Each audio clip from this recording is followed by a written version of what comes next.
All right, let's resume.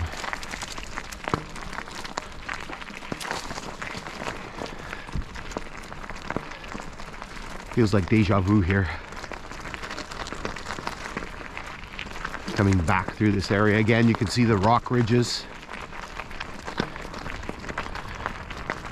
Got some cloud rolling in.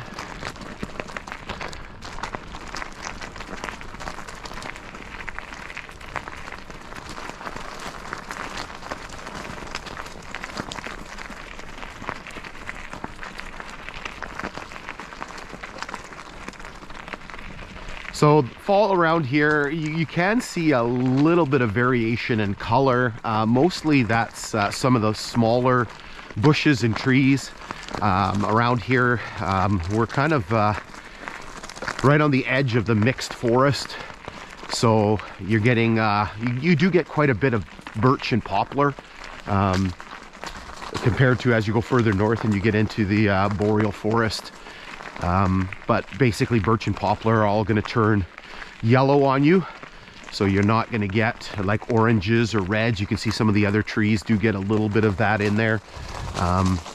There are some pockets of maples around Thunder Bay, but not a lot, so not a ton of variation in the color. So here you can basically see we're getting into the rock work again. You can see that layered shale-like look to the rock. Again, this was a very, very beautiful railway line. I always comment all the time that I would have loved to have seen it back in the early days, you know, back when the railway line first opened and, you know, everything was super visible. So I'm just looking over here. This is on the south side. There was, on that side, there was a telegraph line that ran beside the, sorry, on the north side there was a telegraph line. On the south side there was a power line. Sometimes they kind of move things around simply because it you know, was a little easier to do that.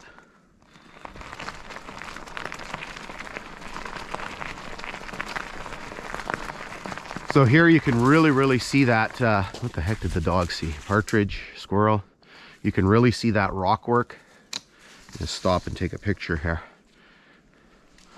All right, let's keep going. We are gonna hit some sunlight here. You can see the trees up ahead illuminated by the sun. It is cold here in the shade. Maybe we'll stop and take another picture here. Sorry. We normally do these hikes the other way.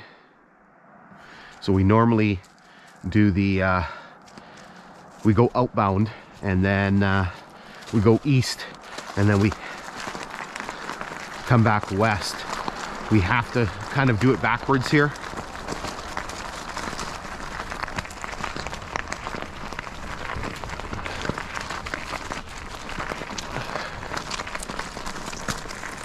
So here, look at this. I'm gonna have to mark this on the GPS. So here, you can see, we've seen this in places like Orient Bay. You can see the little rock wall that they've built to sort of hold everything back. You can see down here, never noticed this before. See, all those rocks are all sort of fitted together. That's really neat.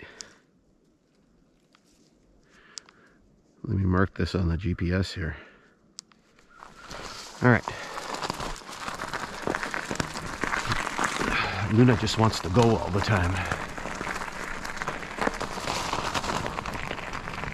So this is actually one of the first areas of the railway line that I explored. Back in 2018, I did a hike to the west, the east of here. So basically from Pass Lake Station, part of the way up towards Pearl Station. And in 2019, because I had done that section already, I came here and I actually pedaled from the station all the way up to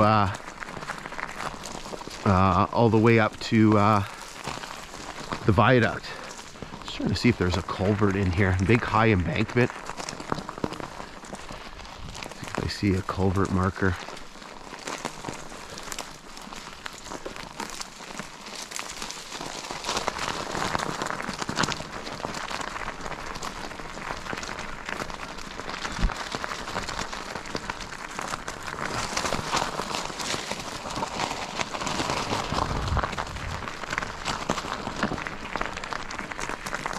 So in through this area, you do pass besides some people's properties. So you can see some down here on the west side of the grade.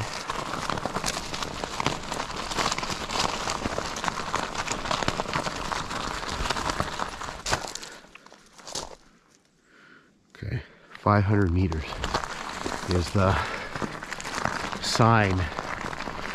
Don't want to miss it.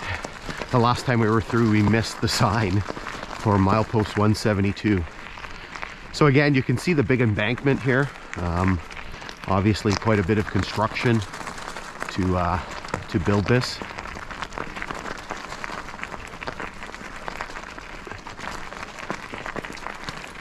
Oh my God. She does that all the time. She just stops right in front of you.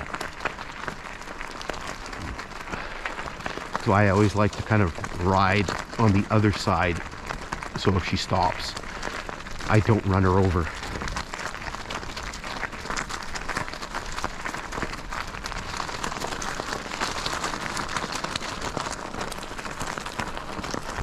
Come on, Loon.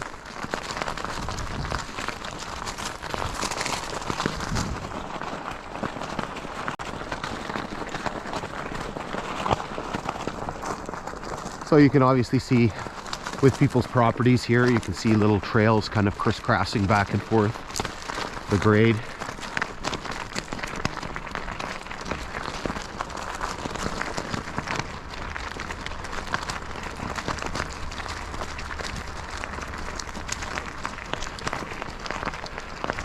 Here we're getting into a little bit of a cut area. Oop, just rolled through some poop. Great.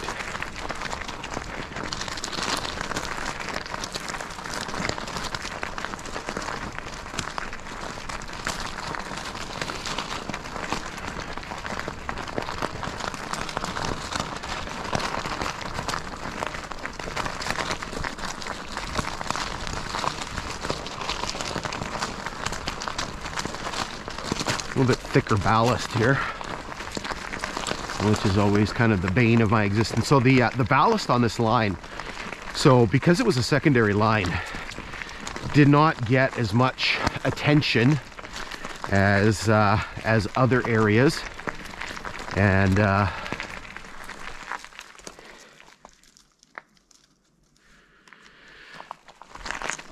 so didn't get upgraded as regularly. Here you can see again that real layered look to the rock. And here again. So here you can see it on both sides of the grade. I'm gonna stop and take a picture here. So there was a big upgrade that was done on this line in 1982. So basically what they did was they redid all the ballast.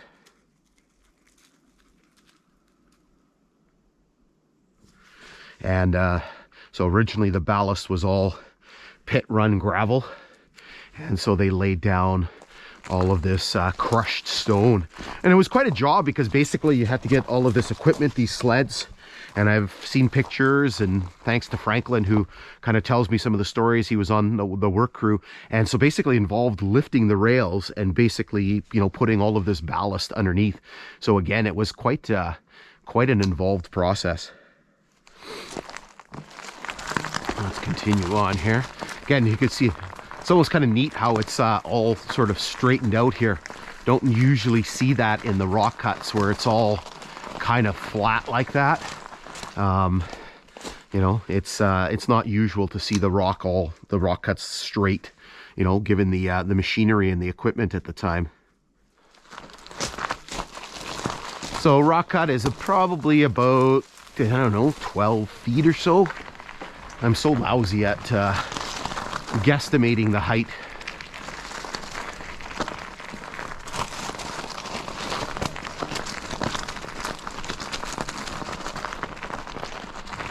So here it starts to peter out a little bit, and just up here we're going to stop because we have the milepost marker that we don't want to miss.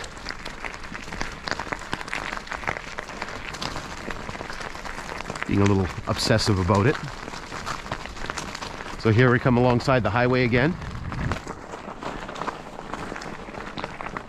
And the milepost marker is right behind those trees there, and that's why you miss it every time.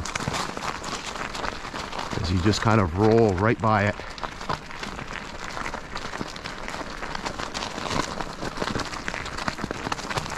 See, it's hiding. So if you're not paying attention, you go right by the milepost marker. So there should be 172. So that is the mileage on the Kinghorn, which again was the last iteration of this line. So for the original lines, for the original Canadian Northern Nipigon subdivision and for the Canadian National Dorion subdivision, the mileage is less. The Kinghorn started in Long Lac, whereas the other two started in Jellicoe.